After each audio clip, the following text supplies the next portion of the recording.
there was never a moment of, yeah, just let me finish this thing. It was always, oh, you need me? What do you need? And it wasn't until I became an adult that I realized, first of all, that not every father is like that, and how incredibly fortunate I was, and also how difficult that is.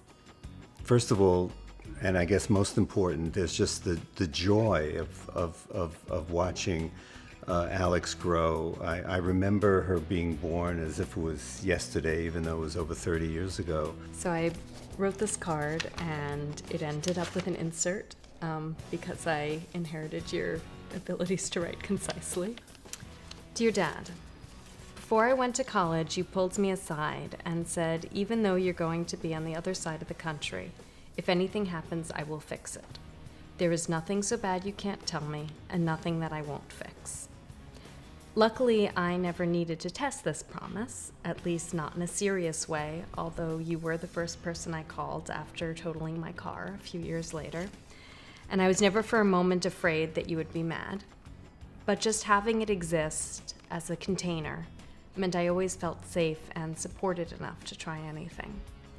You've been my voice of reason, my Clarence Darrow, for everything from studying for high school exams to writing my compositions for me by hand when I broke my arm in 4th grade, to helping me move many times, and especially after breakups that left me utterly bereft and not knowing where to begin.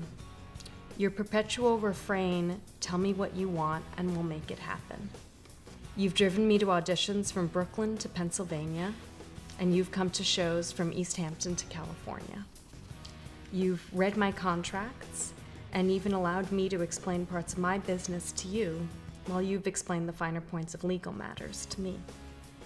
But more than any of that, you've taught me the importance of family. Seeing the depths of your grief when Uncle Steve died last November gave me permission to give voice to my own grief. And seeing you find the strength to make phone calls, arrangements, and write a eulogy helped me find my own strength. There is a selflessness to how you care for all of us that I will always admire and strive to emulate, particularly apparent during that difficult time when every time I worried that referring to Steve as my third parent would hurt your feelings, and instead I saw my own pain reflected back to me in your eyes.